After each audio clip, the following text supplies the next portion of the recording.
Hello, hi ಆತ್ಮೀಯ ವೀಕ್ಷಕರೇ, easy grammar ಚಾನಲ್ಗೆ ಸುಸ್ವಾಗತ. ಈ ವಿಡಿಯೋದಲ್ಲಿ ನಾವು ಕನ್ನಡ ಆದೇಶ ಸಂಧಿಯ ಬಗ್ಗೆ ತಿಳಿಯೋಣ. ಆದೇಶ ಸಂಧಿಯಲ್ಲಿ ಅದರ ಸಂಧಿ ಕಾರ್ಯಕ್ಕೆ ಅನುಗುಣವಾಗಿ 3 ಪ್ರಕಾರದ ಆದೇಶ ಪ್ರಕ್ರಿಯೆಗಳನ್ನು ಕಾಣಬಹುದು. ಅದು ಯಾವುದು ಅಂದರೆ ಗದಬ ಆದೇಶ, ವಕಾರ ಆದೇಶ ಮತ್ತು ಚ ಛ ಜಕಾರ ಆದೇಶ. ಮೊದಲಿಗೆ ನಾವು ಗದಬ ಆದೇಶದ ಬಗ್ಗೆ ತಿಳಿದುಕೊಳ್ಳೋಣ. ಇಲ್ಲಿ ನೋಡಿ, ಉತ್ತರ ಪದದ ಆದಿಯಲ್ಲಿ ಕ ತ ಪ ಗಳಿಗೆ ಬದಲಾಗಿ ಗ ದ ಬ ಗಳು ಬಂದರೆ ಅದನ್ನು ಗದಬ ಆದೇಶ ಸಂಧಿ ಎನ್ನುವರು. ಇಲ್ಲಿ ಮೊದಲ ಉದಾಹರಣೆ ಕಣ್ಗಾವಲು ಅಂತ ಇದೆ. ಇದನ್ನು ಬಿಡಿಸಿ ಬರೆದಾಗ ಕಣ್ಣು ಪ್ಲಸ್ ಕಾವಲು ಅಂತ ಆಗುತ್ತೆ. ಪೂರ್ವ ಪದ ಕಣ್, ಉತ್ತರ ಪದ ಕಾವಲು, ಸಂಧಿ ಪದ ಕಣ್ಗಾವಲು. ಇಲ್ಲಿ ಕಣ್ ಕಣ್ ಇಲ್ಲಿ ನೋಡಿದ್ರೆ ಗೊತ್ತಾಗುತ್ತೆ, ಕ ಪ್ಲಸ್ ಇದು ಕ ದ ಮುಂದೆ ನ ಇದೆ. ಇಲ್ಲಿ ಈ ಸಂಯುಕ್ತಾಕ್ಷರವನ್ನು ಬಿಡಿಸಿದಾಗ ನ ಪ್ಲಸ್ ಗ ಪ್ಲಸ್ ಆ ಅಂತ ಆಗುತ್ತೆ. ಅಂದ್ರೆ ಇಲ್ಲಿ ಕಕ್ಕೆ ಬದಲಾಗಿ ಇಲ್ಲಿ ಗ ಬಂದಿದೆ. ಹಾಗಾಗಿ ಇದು ಕಣ್ಗಾವಲು. ಕಕ್ಕೆ ಬದಲಾಗಿ ಗ ಬಂದಿದೆ, ಗದಬ ಆದೇಶ ಸಂಧಿ. ಎರಡನೇ ಉದಾಹರಣೆ ಮರಳುಗಾಡು. ಇದನ್ನು ಬಿಡಿಸಿ ಬರೆದ್ರೆ ಮರಳು ಪ್ಲಸ್ ಕಾಡು ಅಂತ ಆಗುತ್ತೆ. ಪೂರ್ವ ಪದ ಮರಳು ಹಾಗೇನೇ ಇದೆ, ಏನು ಬದಲಾವಣೆ ಆಗಿಲ್ಲ. ಸಂಧಿ ಕಾರ್ಯದ ನಂತರ ಮರಳು ಮರಳು ಹಾಗೆ ಇದೆ. ಉತ್ತರ ಪದ ಕಾಡು ಇದ್ದದ್ದು ಗಾಡು ಆಯಿತು. ಅಂದ್ರೆ ಉತ್ತರ ಪದದ ಆದಿಯಲ್ಲಿ ಕ ಇತ್ತು ವ್ಯಂಜನ, ಅದಕ್ಕೆ ಬದಲಾಗಿ ಗ ಬಂದಿದೆ. ಇದಕ್ಕೆ ಆದೇಶ ಅಂತ. ಕಕ್ಕೆ ಬದಲಾಗಿ ಗ ಬಂದಿದೆ, ಹಾಗಾಗಿ ಇದು ಗದಬ ಆದೇಶ ಸಂಧಿ. ನೆಕ್ಸ್ಟ್ ಉದಾಹರಣೆ ತಲೆದೂಗು. ಇದನ್ನು ಬಿಡಿಸಿ ಬರೆದ್ರೆ ತಲೆ ಪ್ಲಸ್ ತೂಗು.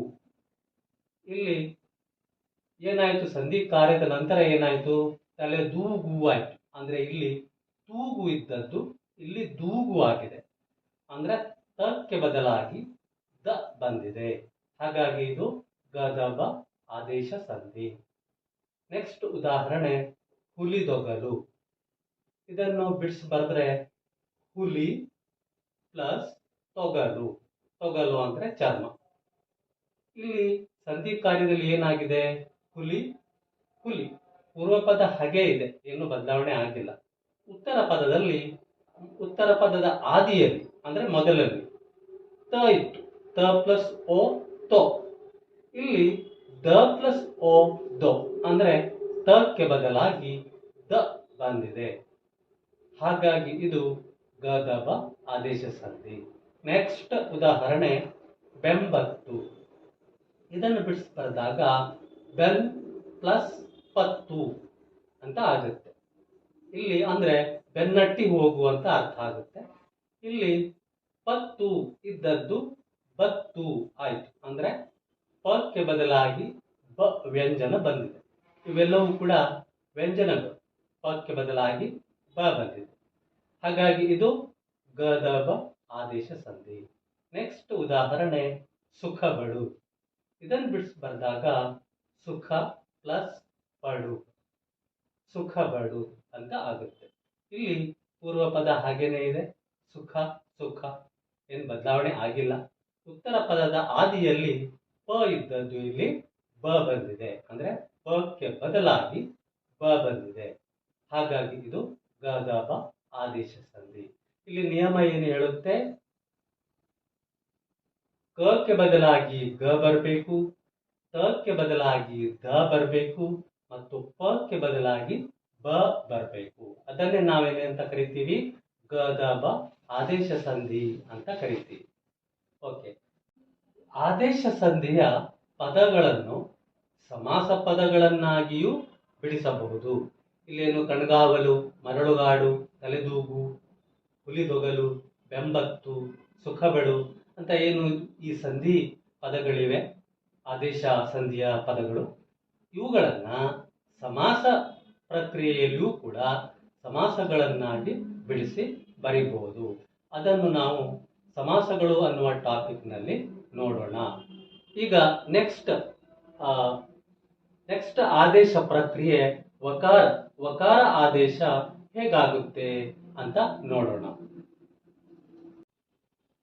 ಉತ್ತರ ಪದದ ಆದಿಯಲ್ಲಿ ಪ, ಬ, ಮ ಗಳಿಗೆ ಬದಲಾಗಿ ವಕಾರ ಬಂದರೆ ಅದನ್ನು ವಕಾರ ಆದೇಶ ಸಂಧಿ ಎನ್ನುವರು. ಈಗ ಉದಾಹರಣೆಯೊಂದಿಗೆ ಇದನ್ನು ವಿವರವಾಗಿ ತಿಳಿಯೋಣ. ಮೊದಲನೇ ಉದಾಹರಣೆ ಕೆನೆವಾಲು, ಅಂದ್ರೆ ಹೊಸಗನ್ನಡದಲ್ಲಿ ಕೆನೆ ಹಾಲು. ಈಗ ಕೆನೆವಾಲು ಇದನ್ನು ಬಿಡಿಸಿ ಬರೆದ್ರೆ ಕೆನೆ ಪ್ಲಸ್ ಪಾಲು ಅಂತ ಆಗುತ್ತೆ. ಅಂದ್ರೆ ಕೆನೆ ಪೂರ್ವ ಪದ, ಪಾಲು ಉತ್ತರ ಪದ, ಕೆನೆವಾಲು ಸಂಧಿ ಪದ. ಇಲ್ಲಿ ಕೆನೆ ಕೆನೆ ಪೂರ್ವ ಪದದಲ್ಲಿ ಏನು ಬದಲಾವಣೆ ಆಗಿಲ್ಲ. ಆದರೆ ಪೂರ್ವ ಪದದಲ್ಲಿ ಕೊನೆಯ ಅಕ್ಷರ ಎ ಸ್ವರ ಇದೆ, ಉತ್ತರ ಪದದಲ್ಲಿ ಮೊದಲ ಅಕ್ಷರ ಪ ಅಂದ್ರೆ ವ್ಯಂಜನ ಇದೆ, ಅಂದ್ರೆ ಸ್ವರದ ಮುಂದೆ ವ್ಯಂಜನ ಬಂದಿದೆ. ಹಾಗಾಗಿ ಇದು ವ್ಯಂಜನ ಸಂಧಿ, ಆದೇಶ ಸಂಧಿ, ವ್ಯಂಜನ ಸಂಧಿಯಾಗಿದೆ. ಇಲ್ಲಿ ಸಂಧಿ ಕಾರ್ಯದ ನಂತರ ಪಕ್ಕೆ ಬದಲಾಗಿ ವ ಬಂದಿದೆ, ಪಕ್ಕೆ ಬದಲಾಗಿ ವ ಬಂದಿದೆ. ಹಾಗಾಗಿ ಇದು ವಕಾರ ಆದೇಶ ಸಂಧಿ. ನೆಕ್ಸ್ಟ್ ಎರಡನೇ ಉದಾಹರಣೆ ನೋಡೋಣ. ಕೈ ಹಿಡಿದು, ಇದನ್ನ ಬಿಡಿಸಿ ಬರೆದ್ರೆ ಅಂದ್ರೆ ಕೈ ಹಿಡಿದು, ಇದನ್ನ ಬಿಡಿಸಿ ಬರೆದ್ರೆ ಕೈ ಪ್ಲಸ್ ಹಿಡಿದು ಅಂತ ಆಗುತ್ತೆ. ಇಲ್ಲಿ ಉತ್ತರ ಪದದ ಮೊದಲನೇ ಅಕ್ಷರ ಪ ವ್ಯಂಜನ ಇದೆ, ಸಂಧಿ ಕಾರ್ಯದ ನಂತರ ವಕಾರ ಬಂದಿದೆ, ಅಂದ್ರೆ ಪಕ್ಕೆ ಬದಲಾಗಿ ವ ಬಂದಿದೆ. ಹಾಗಾಗಿ ಇದು ವಕಾರ ಆದೇಶ ಸಂಧಿ. ನೆಕ್ಸ್ಟ್ ಉದಾಹರಣೆ ಎಳವಳ್ಳಿ, ಅಂದ್ರೆ ಎಳೆಯ ಬಳ್ಳಿ ಅಂತ ಅರ್ಥ ಆಗುತ್ತೆ. ಇದನ್ನ ಬಿಡಿಸಿ ಬರೆದ್ರೆ ಎಳ ಪ್ಲಸ್ ಬಳ್ಳಿ ಅಂತ ಆಗುತ್ತೆ. ಇಲ್ಲಿ ಎಳ ಎಳ, ಇದರಲ್ಲಿ ಪೂರ್ವ ಪದದಲ್ಲಿ ಬದಲಾವಣೆ ಆಗಿಲ್ಲ, ಉತ್ತರ ಪದದಲ್ಲಿ ಬಳ್ಳಿ ಇದ್ದದ್ದು ಒಳ್ಳಿ ಆಗಿದೆ, ಅಂದ್ರೆ ಬಗೆ ಬದಲಾಗಿ ವಕಾರ ಬಂದಿದೆ. ಹಾಗಾಗಿ ಇದು ವಕಾರ ಆದೇಶ ಸಂಧಿ. ನೆಕ್ಸ್ಟ್ ಮುಂದಿನ ಉದಾಹರಣೆ ತಲೆವಾಗು, ಬಿಡಿಸಿ ಬರೆದಾಗ ತಲೆ ಪ್ಲಸ್ ಬಾಗು ಅಂತ ಆಗುತ್ತೆ. ಬಾಗೆ ಬದಲಾಗಿ ಇಲ್ಲಿ ವಾ ಆಗಿದೆ, ಅಂದ್ರೆ ಬಗೆ ಬದಲಾಗಿ ವ ಆದೇಶವಾಗಿದೆ. ಹಾಗಾಗಿ ಇದು ವಕಾರ ಆದೇಶ ಸಂಧಿ. ನೆಕ್ಸ್ಟ್ ಉದಾಹರಣೆ ಮೆಲುವಾತು, ಅಂದ್ರೆ ಮೆಲುವಾದ ಮಾತು, ಮೆಲ್ಲಗಿನ ಮಾತು. ಇದನ್ನು ಬಿಡಿಸಿ ಬರೆದ್ರೆ ಮೆಲ್ ಪ್ಲಸ್ ಮಾತು ಅಂತ ಆಗುತ್ತೆ. ಇಲ್ಲಿ ಮೆಲ್ಲುವಾತು ಆಗಿದೆ, ಅಂದ್ರೆ ಮಗೆ ಬದಲಾಗಿ ವ ಬಂದಿದೆ. ಹಾಗಾಗಿ ಇದು ವಕಾರ ಆದೇಶ ಸಂಧಿ. ನೆಕ್ಸ್ಟ್ ಮುಂದಿನ ಉದಾಹರಣೆ ನಾಲ್ವಡಿ, ಇದನ್ನು ಬಿಡಿಸಿ ಬರೆದ್ರೆ ನಾಲ್ಕು ಪ್ಲಸ್ ಮಡಿ ಅಂತ ಆಗುತ್ತೆ. ಇಲ್ಲಿ ಮಡಿ ಇದ್ದದ್ದು ವಡಿ ಆಗಿದೆ, ಅಂದ್ರೆ ಮಗೆ ಬದಲಾಗಿ ವಕಾರ ಆದೇಶವಾಗಿದೆ. ಹಾಗಾಗಿ ಇದು ವಕಾರ ಆದೇಶ ಸಂಧಿಯಲ್ಲಿ ಬರುತ್ತೆ. ಓಕೆ, ಇಲ್ಲಿ ನಾವು ಗಮನಿಸಬೇಕಾದ್ದು ಇಂಪಾರ್ಟೆಂಟ್ ಪಾಯಿಂಟ್ ಅಂದ್ರೆ ಸ್ವರದ ಮುಂದೆ ವ್ಯಂಜನ ಬಂದ್ರೆ ಅಥವಾ ವ್ಯಂಜನದ ಮುಂದೆ ವ್ಯಂಜನ ಬಂದ್ರೆ ಅದು ವ್ಯಂಜನ ಸಂಧಿ ಆಗುತ್ತೆ. ಹಾಗಾಗಿ ಇಲ್ಲಿ ಆದೇಶ ಸಂಧಿ ಕನ್ನಡದ ವ್ಯಂಜನ ಸಂಧಿಯಾಗಿದೆ. ಇನ್ನು ಇಲ್ಲಿ ಬಂದಿರುವಂತಹ ಪದಗಳನ್ನು ನೋಡಿದರೆ ಸಾಮಾನ್ಯವಾಗಿ ಹಳೆಗನ್ನಡದ ಪದಗಳು ಹೆಚ್ಚಾಗಿವೆ, ನಡುಗನ್ನಡದ ಪದಗಳು ಕೂಡ ಇವೆ, ಹೊಸಗನ್ನಡದ ಪದಗಳು ಸ್ವಲ್ಪ ಕಡಿಮೆ ಪ್ರಮಾಣದಲ್ಲಿ ಇವೆ.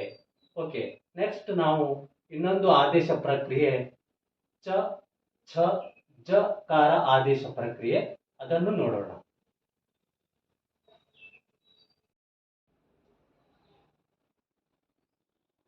ಉತ್ತರ ಪದದ ಆದಿಯಲ್ಲಿ ಸ ಕಾರಕ್ಕೆ ಬದಲಾಗಿ ಚ ಛ ಜ ಕಾರಗಳು ಬಂದರೆ ಅದನ್ನು ಚವರ್ಗ ಆದೇಶ ಸಂಧಿ ಎನ್ನುವರು. ಇಲ್ಲಿ ಚವರ್ಗ ಅಂದರೆ 5 ಅಕ್ಷರಗಳು ಬರ್ತವೆ, ಚ ಛ ಜ ಝ ಞ. ಓಕೆ ವೀಕ್ಷಕರೇ, ಈಗ ಉದಾಹರಣೆಗಳನ್ನ ಬಿಡಿಸಿ ನೋಡೋಣ. ಮೊದಲನೇ ಪದ ಇಂಚರ ಅಂದ್ರೆ ಇಂಪಾದ ಸ್ವರ. ಇದನ್ನ ಬಿಡಿಸಿ ಬರೆದ್ರೆ ಇನ್ ಪ್ಲಸ್ ಸರ ಅಂತ ಆಗುತ್ತೆ. ಇಲ್ಲಿ ಪೂರ್ವ ಪದ ಇನ್ ಇನ್ ಹಾಗೆಯೇ ಇದೆ. ಉತ್ತರ ಪದ ಸರ ಇದ್ದದ್ದು ಚರ ಆಗಿದೆ. ಅಂದ್ರೆ ಸಕ್ಕೆ ಬದಲಾಗಿ ಚ ಬಂದಿದೆ. ಹಾಗಾಗಿ ಇದು ಚವರ್ಗ ಆದೇಶ ಸಂಧಿ ಅಥವಾ ಚಕಾರ ಆದೇಶ ಸಂಧಿ. ಓಕೆ, ನೆಕ್ಸ್ಟ್ ಶಬ್ದ ನುಣ್ಚರ. ಇದನ್ನ ಬಿಡಿಸಿ ಬರೆದ್ರೆ ನುಣ್ ಪ್ಲಸ್ ಸರ. ಇಲ್ಲಿ ಪೂರ್ವ ಪದ ನುಣ್ ನುಣ್ ಸಂಧಿ ಕಾರ್ಯದ ನಂತರ ಹಾಗೆಯೇ ಇದೆ. ಉತ್ತರ ಪದ ಸರ ಅಂತ ಇದ್ದದ್ದು ಚರ ಅಂತ ಆಗಿದೆ. ಅಂದ್ರೆ ಸಕ್ಕೆ ಬದಲಾಗಿ ಚ ಬಂದಿದೆ. ಹಾಗಾಗಿ ಇದು ಚವರ್ಗ ಆದೇಶ ಸಂಧಿ. ನೆಕ್ಸ್ಟ್ ಉದಾಹರಣೆ ಇರ್ಛಾಸಿರ ಅಂದ್ರೆ 2000 ಅಂತ ಅರ್ಥ ಆಗುತ್ತೆ. ಇದನ್ನ ಬಿಡಿಸಿ ಬರೆದ್ರೆ ಇರ್ ಪ್ಲಸ್ ಸಾಸಿರ ಇರ್ಛಾಸಿರ ಅಂತ ಆಗುತ್ತೆ. ಇಲ್ಲಿ ಇರ್ ಇರ್ ಪೂರ್ವ ಪದ ಹಾಗೆ ಇದೆ. ಸಾಸಿರ ಇದ್ದದ್ದು ಛಾಸಿರ ಅಂತ ಆಗಿದೆ. ಅಂದ್ರೆ ಸಕ್ಕೆ ಬದಲಾಗಿ ಛ ಮಹಾಪ್ರಾಣ ಛಕಾರ ಬಂದಿದೆ. ಹಾಗಾಗಿ ಇದು ಚವರ್ಗ ಆದೇಶ ಸಂಧಿ. ನೆಕ್ಸ್ಟ್ ನೂರ್ ಛಾಸಿರ ಅಂದ್ರೆ 100,000 ಅಂತ ಅರ್ಥ ಆಗುತ್ತೆ. ಪದ ಬಿಡಿಸಿ ಬರೆದ್ರೆ ನೂರ್ ಪ್ಲಸ್ ಸಾಸಿರ ಅಂತ ಆಗುತ್ತೆ. ಇಲ್ಲಿ ನೂರ್ ನೂರ್ ಹಾಗೆಯೇ ಇದೆ. ಸಾಸಿರ ಇದ್ದದ್ದು ಛಾಸಿರ ಆಗಿದೆ. ಹಾಗಾಗಿ ಸಕ್ಕೆ ಬದಲಾಗಿ ಛ ಬಂದಿದೆ. ಚವರ್ಗ ಆದೇಶ ಸಂಧಿ.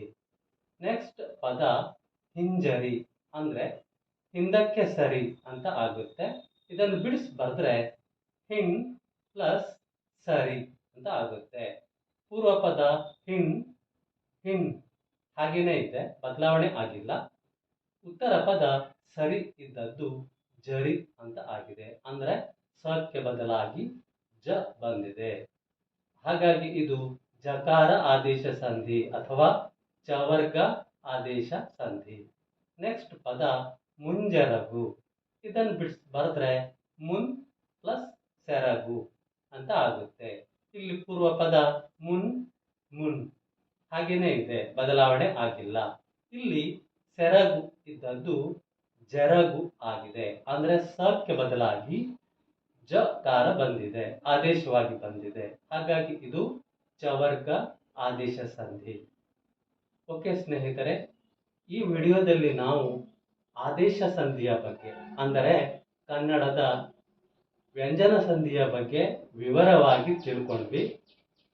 ಇಲ್ಲಿ ಆದೇಶ ಸಂಧಿಯಲ್ಲಿ ಗದಬ ಆದೇಶ, ವಕಾರ ಆದೇಶ ಮತ್ತು ಚ ಛ ಜಕಾರ ಆದೇಶ ಇವುಗಳ ಬಗ್ಗೆ ನಾವು ತಿಳ್ಕೊಂಡ್ವಿ. ಈ ವಿಡಿಯೋ ನಿಮಗೆ ಇಷ್ಟ ಆದರೆ ಲೈಕ್ ಮಾಡಿ, ಸಬ್ಸ್ಕ್ರೈಬ್ ಮಾಡುವುದರ ಮೂಲಕ ಸಪೋರ್ಟ್ ಮಾಡಿ. ಧನ್ಯವಾದಗಳು. ಬಾಯ್.